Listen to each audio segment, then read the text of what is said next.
Pernahkah kamu merasa seperti mau menyerah? Capek? Lelah? Rasanya seperti bekerja menjaring angin. Merasa terus bergerak, tetapi tidak menemukan pertumbuhan yang berarti. Mungkin kamu sedang berjuang untuk bertumbuh di dalam karakter. Berjuang untuk memiliki kehidupan yang lebih stabil. Berjuang untuk tidak jatuh ke dalam dosa. Berjuang untuk tetap setia kepada Tuhan. Jangan menyerah. Masih ada waktu. Masih ada kesempatan. Ini bukanlah akhir. Ini bukanlah waktu untuk berhenti. Tidak tahukah kamu bahwa dalam gelanggang pertandingan semua peserta turut berlari? Karena itu, berlarilah begitu rupa hingga engkau meraihnya. Latihlah tubuhmu dan kuasailah dirimu dalam segala hal. Miliki tujuan yang jelas agar kamu jangan berlari tanpa tujuan. Teruslah berdoa, bekerja, dan berjuang. Bertahan sedikit lagi. Bangkit sekali lagi, maju selangkah lagi.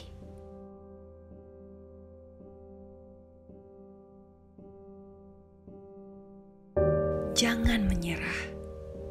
Ingat, kita punya Tuhan yang jauh lebih besar daripada segala masalah kita. Segala perkara dapat kutanggung di dalam Dia yang memberi kekuatan kepadaku. Amin.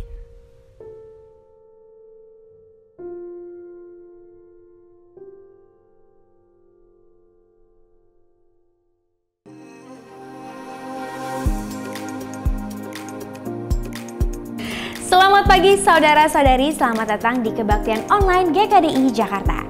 Sebelum kita memulai kebaktian kita, akan ada beberapa pengumuman yang bisa kita perhatikan berikut ini.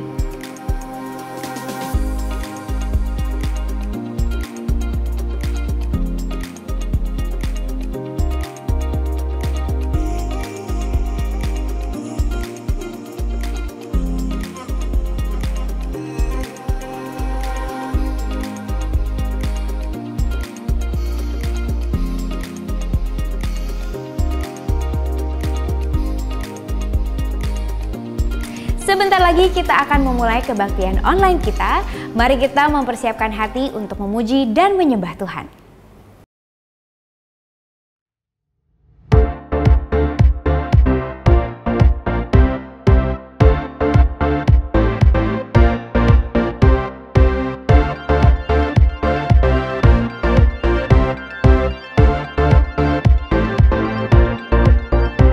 Sometimes I feel that I could fight an army with just me and you, and there's no one could harm me. Oh, but sometimes I can feel a little shy. It's then I need to know that you are there. That's why I'm singing when I'm down, when I'm lonely, when I'm tired.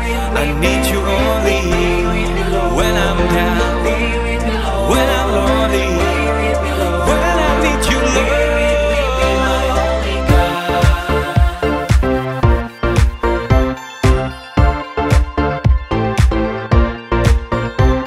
I know you said that I will not be tested more than I could bear, and that you have my best in mind with everything that ever comes my way. I know you're in control, so hear me as I pray. I'm singing when I'm down, when I'm lonely, when I'm tired. I need you only when I'm down, when I'm lonely, when I need you, Lord.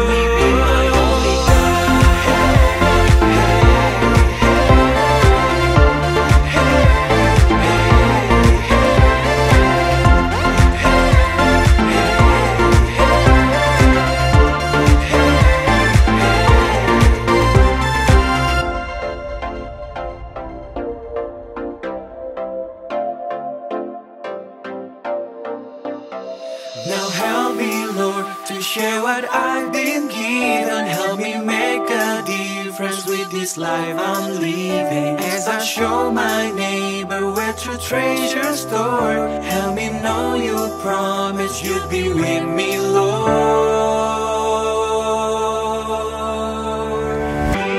When I'm down, when I'm lonely, when I'm tired, I need you, Lord. Be with me, Lord. Be with me, Lord. Be with me, Lord. Be with me, be with me, be with me, Lord. Be with me, Lord. Be with me, Lord. Be with me, be my only God.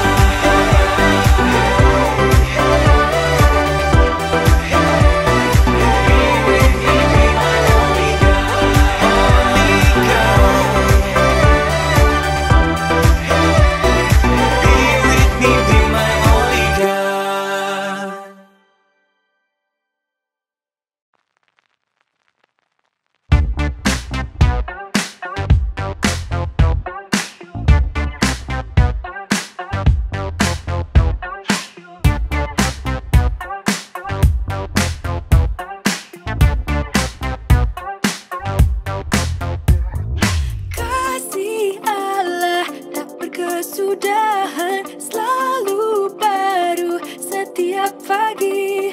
Rahmatnya pun tak pernah berakhir seumur hidupku.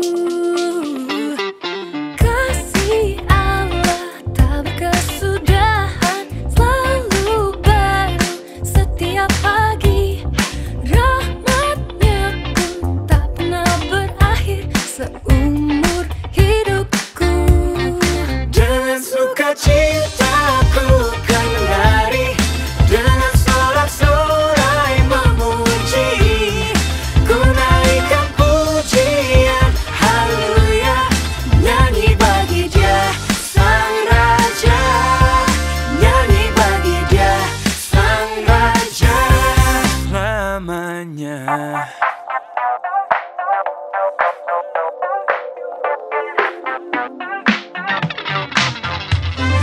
Kasih Allah tak berkesudahan, selalu baru setiap pagi. Rahmatnya pun tak pernah berakhir seumur hidupku. Dengan sukacitaku kan menari, dengan sorak-sorai memuji. Ku naikkan pujian, haleluya, nyanyi bagi Dia Sang Raja, nyanyi bagi Dia Sang Raja.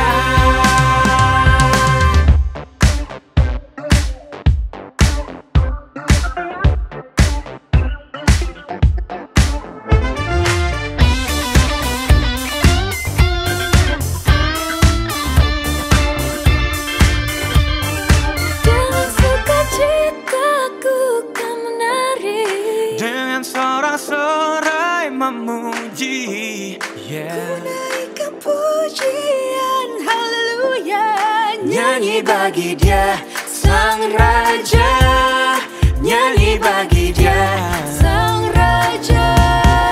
Dengan sukacitaku kan menari, dengan sorak-sorai memuji. Ku naikkan pujian, haleluya, nyanyi bagi Dia Sang Raja, nyanyi bagi Dia Sang Raja, nyanyi bagi Dia Sang Raja selamanya.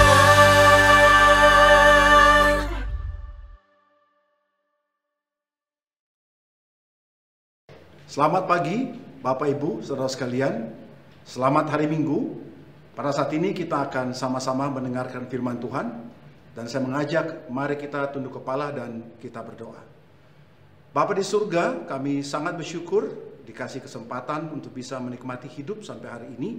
Dengan dikasih kesehatan dan bahkan berbagai berkat-berkat yang kami terima dalam kehidupan kami. Kami bersyukur walaupun di tengah-tengah pandemik ini kami masih punya kesempatan mendengarkan firman Engkau. Dan biarlah firman yang kami dengar dan pelajari pada pagi hari ini bisa membantu kami mengerti dan memahami bagaimana melayani satu sama lain. Sertai hamba-Mu yang berbicara, dalam nama Yesus kami berdoa dan mengucap syukur. Amin. Ini tidak terasa kita sudah berada pada penghujung daripada bulan November. Dan hari ini saya akan melanjutkan khotbah saya pada pertemuan-pertemuan sebelumnya untuk berbicara bagaimana kita belajar mengasihi satu sama lain atau mengabdikan diri kita kepada umat Tuhan yang adalah orang-orang kudus itu. Di dalam Galatia pasal ke-5 ayat 13 dikatakan begini, saudara-saudara, memang kamu telah dipanggil untuk merdeka, tetapi janganlah kamu mempergunakan kemerdekaan itu sebagai kesempatan untuk kehidupan dalam dosa, melainkan layanilah seorang akan yang lain oleh kasih. Kitab Galatia adalah kitab atau surat yang sangat menarik, karena betul-betul di sini salah satu yang ditekankan oleh Paulus adalah bagaimana jemaat itu mempraktekkan mengasihi satu sama yang lain. Saya mengajak, coba mari kita dengan singkat mempelajari apa-apa yang penting dari surat Paulus kepada jemaat Galatia. Dari situ baru kita bisa melihat bagaimana konteksnya kita berbicara melayani satu sama yang lain. Dalam surat kepada jemaat di Galatia, itu ada banyak sekali pertentangan atau perdebatan, tetapi yang paling esensi atau yang paling utama adalah bagaimana mempertentangkan antara kitab hukum-hukum Taurat atau hukum-hukum Musa dengan kasih karunia atau Injil kasih karunia daripada Kristus. Dalam Galatia pasal 3 ayat 1-2 dikatakan begini, hai orang-orang Galatia yang bodoh, siapakah yang telah mempesona kamu? Sepertinya mereka sudah mendengarkan Injil Kristus, kemudian mereka kembali tergoda untuk bisa melakukan apa yang mereka yakini sebelumnya. Bukankah Yesus Kristus yang disalibkan itu telah dituliskan dengan terang di depanmu? Mereka sudah mengerti yang namanya kasih karunia Kristus dan keselamatan oleh karena itu. Tetapi mereka masih mau kembali. Dikatakan hanya ini yang hendak ku ketahui daripada kamu. Adakah kamu telah menerima Roh karena melakukan hukum Taurat atau karena percaya kepada pemberitaan Injil? Jadi mereka mau kembali kepada mempraktekkan hukum-hukum Taurat, dan itu yang merupakan syarat keselamatan daripada melihat dari pandangan kasih karunia sebagai syarat keselamatan. Nah, inilah yang sangat menarik.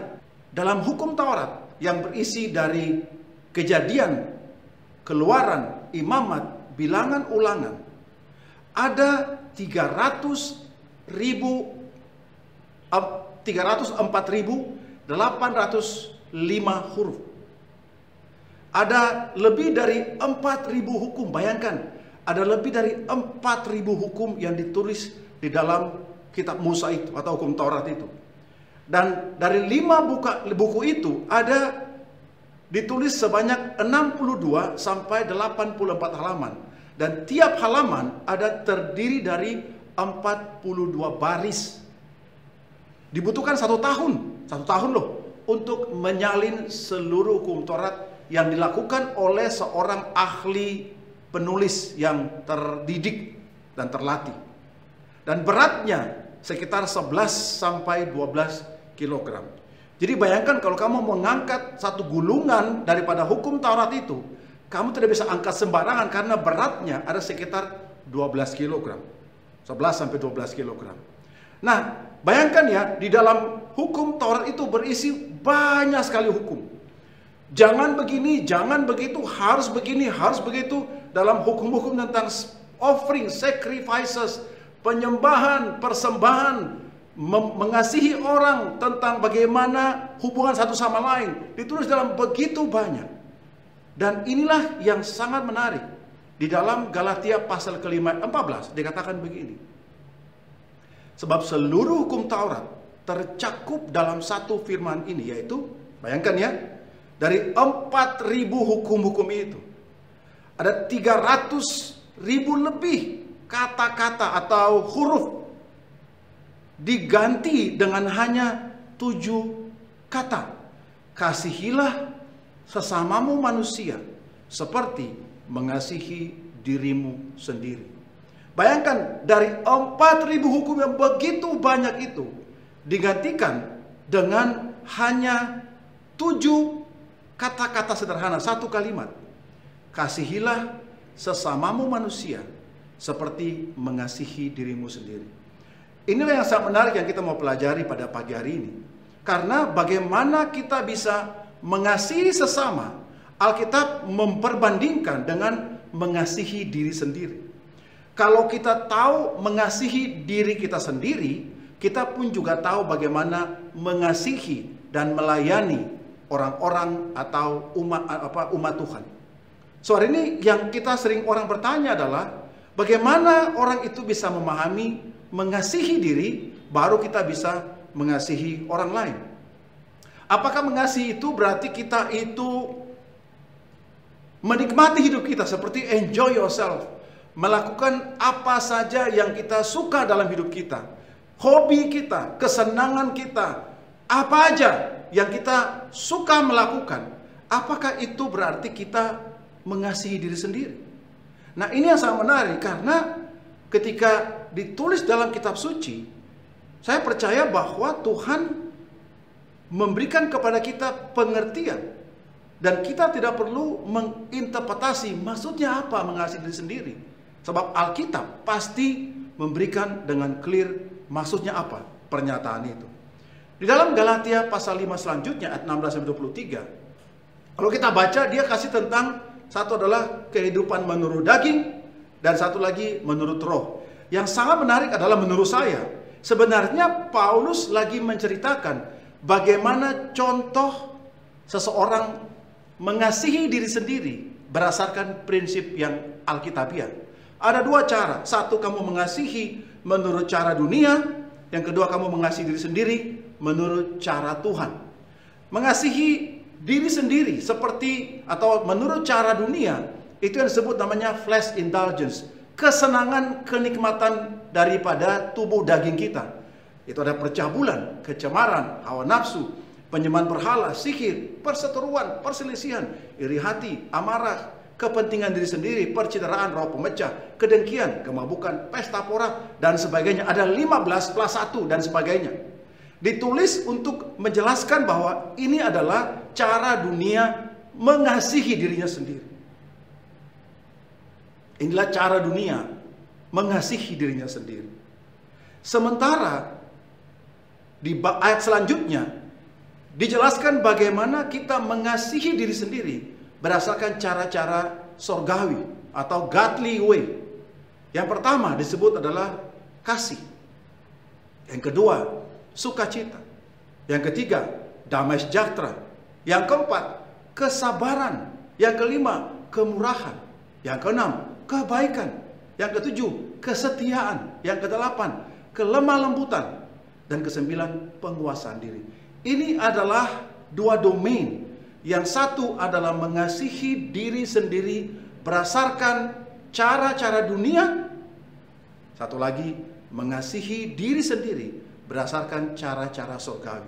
Dan saya percaya waktu Paulus menulis ini dituntun oleh Roh Kudus, dia ingin menjelaskan kepada orang-orang di Galatia bahwa kalau kamu bisa mengasihi dirimu sendiri dengan cara yang benar, maka kamu pun juga bisa mengasihi satu sama lain dengan cara yang benar pula. Karena itu kemudian yang kedua adalah bagaimana kita bisa mengasihi satu sama lain. Karena tadi kita belajar mengasihi diri sendiri dengan cara yang benar.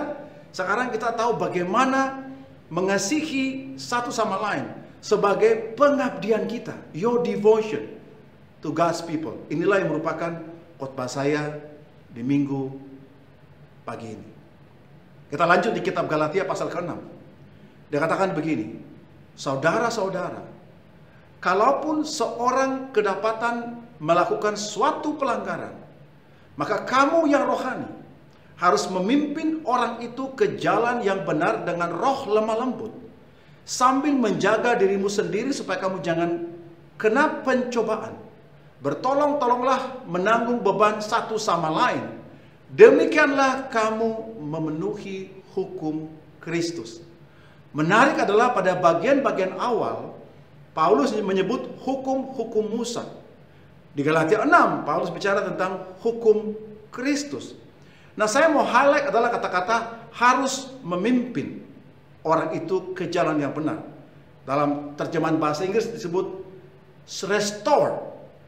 Dalam bahasa Yunani, kata-kata memimpin atau restore ditulis dengan akar katanya adalah katartizo, yang berarti adalah to repair, memperbaiki, to prepare, mempersiapkan, to complete, sampai selesai, fully trained, terlatih sampai betul-betul sempurna, lengkap, dan to restore, mengembalikan pada bentuk yang asal, yang awal. Hari ini saya percaya, waktu kita bicara tentang mengasihi dan melayani satu sama lain, seperti yang ditulis dalam konsep kita mengasihi diri dan mengasihi satu sama lain, maka yang dimaksud dengan kata-kata memimpin orang itu, maksudnya adalah kita harus melayani mereka, kita harus menuntun mereka, kita harus membantu mereka sampai selesai. Completeness poin saya pertama. Mengapa itu penting sampai selesai?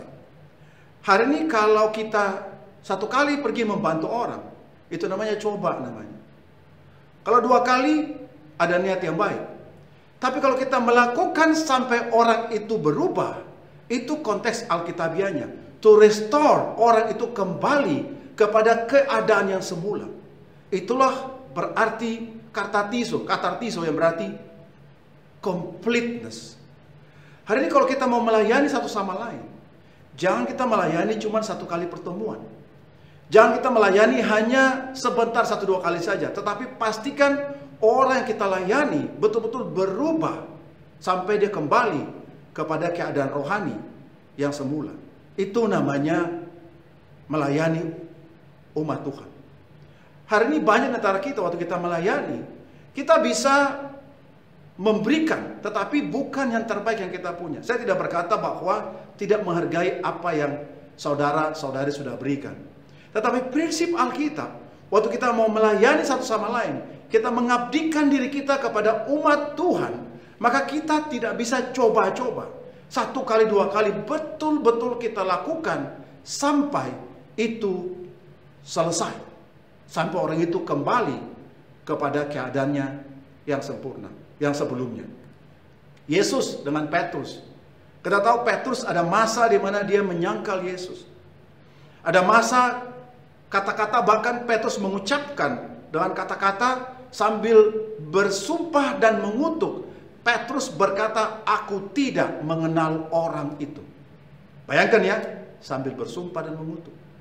Tetapi Yesus membantu Petrus sampai betul-betul selesai, complete. Yohanes 21 ayat 15, sesudah sarapan, Yesus berkata kepada Simon Petrus, Simon anak Yohanes, apakah engkau mengasihi aku lebih daripada mereka ini? Jawab Petrus kepadanya, benar Tuhan, engkau tahu bahwa aku mengasihi engkau. Kata Yesus kepadanya, gembalakanlah domba-dombaku. Hari ini kalau orang sudah menyakiti kamu dan saya, bisakah kita masih kasih orang itu kepercayaan?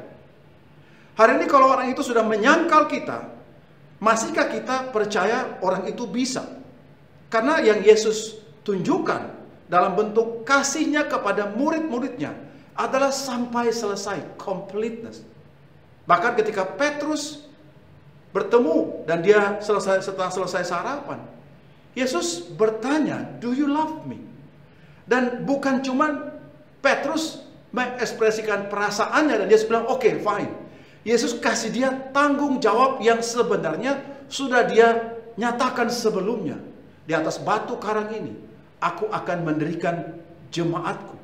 Dan Yesus kembali menyatakan apa yang sama diucapkan sebelumnya, yaitu adalah gembalakanlah domba-dombaku.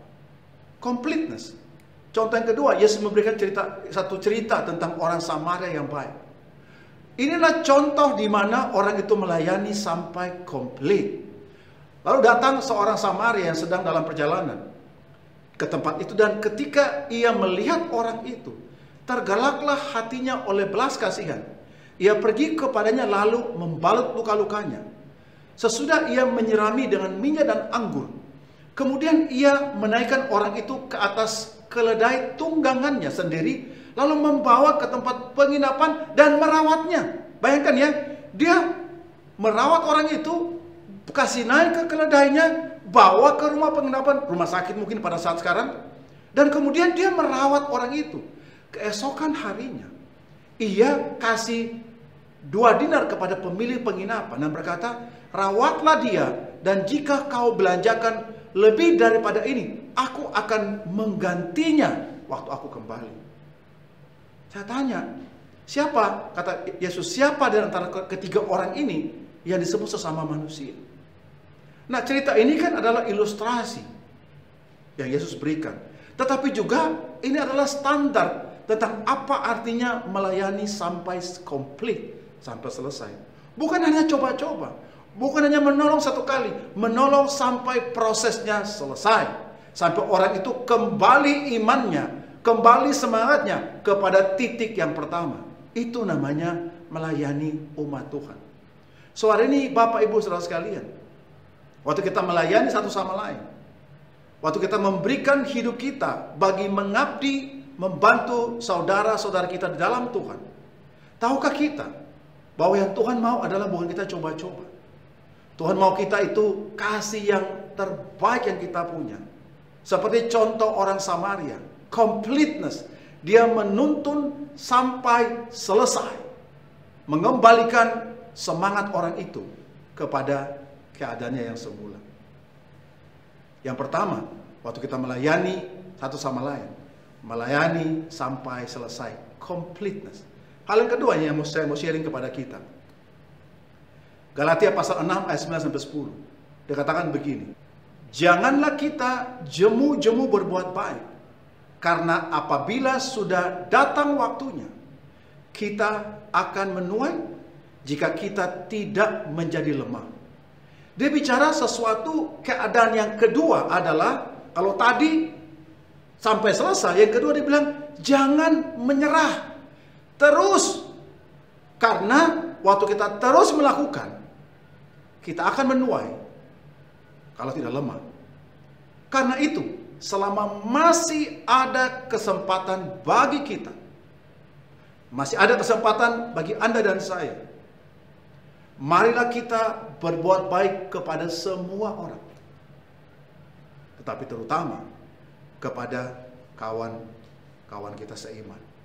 Nah, ayat ini mengajarkan kepada kita, Paulus waktu menulis surat, dia mengajar bahwa waktu kita mengasihi saudara-saudara kita, jangan kita merasa capek. Jangan merasa bosan.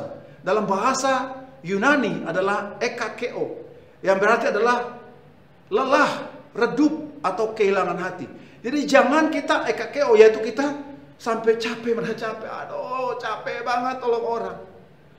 Aduh, saya sudah tak ada hati lagi. Paulus bilang jangan, karena kalau kita bertahan, kita akan menuai. Asal jangan kita menjadi lemah. Nah, ini hal yang kedua yang saya mau sharing kepada Bapak Ibu Saudara sekalian. Waktu kita membantu satu sama lain, pertama kita bantu sampai selesai. Yang kedua adalah mari kita bantu dengan tidak kehilangan hati. Kita bantu dengan semangat. Kita bantu terus dan tidak merasa capek. Kenapa? Karena itu adalah komitmen kita. Waktu kita menjadi murid Tuhan, kita sudah berjanji Tuhan adalah Tuhan kita, Yesus adalah Tuhan kita. Artinya adalah kita sudah mengikatkan diri kita dalam suatu janji, dalam bentuk komitmen, bahwa kita akan hidup menurut hukumnya Kristus. Dan dalam hukum Kristus adalah mengasihi satu sama lain seperti mengasihi diri sendiri. Itu adalah komitmen kita waktu kita menjadi murid Tuhan. Mengapa? Ini adalah komitmen. Dua hal. Kenapa ini komitmen? Yang pertama karena identitas. Dia bilang Yohanes 13 ayat 34 sampai 35. Aku memberikan perintah baru kepada kamu, yaitu supaya kamu saling mengasihi. Ini kan istilahnya sudah ulang-ulang, tapi Yesus bahkan berkata perintah baru. Sama seperti aku telah mengasihi kamu, demikian pula kamu harus saling mengasihi. Dengan demikian, semua orang akan tahu bahwa kamu adalah murid-muridku, yaitu jikalau kamu saling mengasihi. Ini adalah identitas. Mengapa hari ini kita mau mengasihi satu sama lain? Mengapa hari ini kita mau melayani satu sama lain? Mengapa hari ini kita mau memberikan yang terbaik kepada satu sama lain sebagai sesama umat Tuhan? Kan ini identitas kita. Ini DNA-nya kita. Kita menjadi murid Tuhan karena kasih Tuhan. Dan karena kasih Tuhan itulah kita mau mengasihi satu sama lain. Melayani satu sama lain. Memberi yang terbaik bagi satu sama lain. Karena ini adalah identitas kamu dan saya. Hari ini kalau jadi murid Tuhan, kita kehilangan identitas. Maka kita menjadi orang yang mungkin sudah lupa siapa diri kita. Kita lupa di mana rumah kita. Kita lupa siapa orang tua kita. Kita lupa bahkan ini saya siapa. Maka Yohanes 13 bilang bahwa mengasihi adalah identitas. Mengapa kamu dan saya berkomitmen untuk mengasihi satu sama lain? Karena ini adalah kita punya jati diri, kita punya identitas. Yang kedua, Yohanes 15 dikatakan, inilah perintahku, supaya kamu saling mengasihi seperti aku telah mengasihi kamu. Tidak ada kasih yang lebih besar daripada kasih seorang yang memberikan nyawanya untuk sahabat-sahabatnya. Yang kedua adalah mengapa kamu dan saya berkomitmen. Karena waktu kita menjadi murid Tuhan, kita melangkah kepada yang namanya impossibility. Kita melangkah pada satu titik di mana kita melakukan hal-hal yang dunia bilang nggak masuk akal. Ini dunia tidak masuk akal. Bagaimana bisa kamu bisa bergaul tanpa memandang suku bangsa? Mau orang China, mau orang Batak, mau orang Jawa, mau orang Dayak, mau orang Ambon, orang Papua, orang dari mana saja. Kita bergaul baik tanpa memandang perbedaan itu. Itu kan tidak mungkin. Impossibility. Bahkan kita bisa mengasihi orang yang tidak punya hubungan apa-apa dengan kita. Bukan saudara kandung, bukan siapa-siapa. Tetapi kita mengasihi orang itu. Bahkan ketika orang itu menyakiti kita sekalipun, kita masih mau mengasihi orang itu. Itu kan tidak mungkin. Sewaktu kamu dan saya, saudara sekalian, waktu kita mengambil keputusan menjadi murid Tuhan, selamat datang kepada dunia impossibility. Karena Yesus berkata, tidak ada kasih yang lebih besar daripada memberikan nyawa untuk sahabatnya.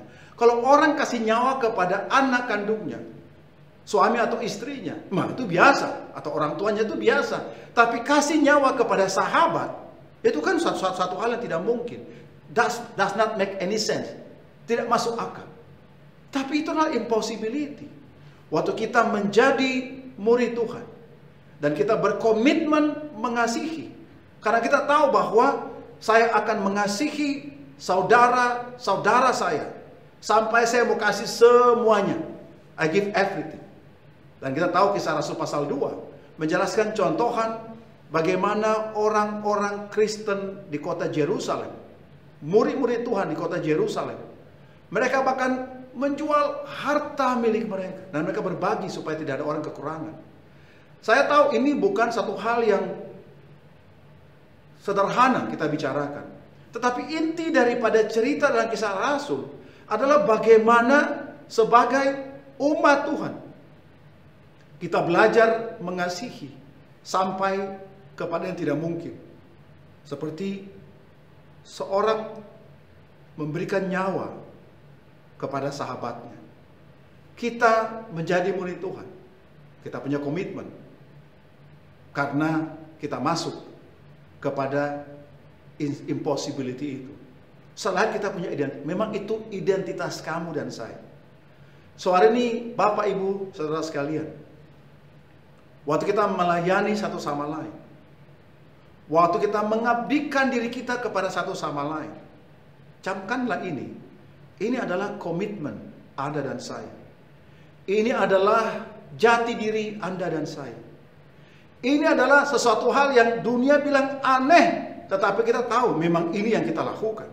Kita mau mengasihi sampai sesuatu yang tidak masuk akal. Impossibility. Karena kita adalah murid Tuhan dan dikasihi oleh Tuhan kita terlebih dahulu. So hari ini dua hal yang saya mau sharing kepada kita sebagai khotbah saya di minggu pagi hari ini. Waktu kita melayani satu sama lain, waktu kita mengasihi satu sama lain, kasihilah saudara-saudarimu, layanilah saudara-saudarimu, bantulah saudara-saudarimu sampai selesai. Completeness. Dan itu ditunjukkan dan dicontohkan oleh Yesus kepada Petrus.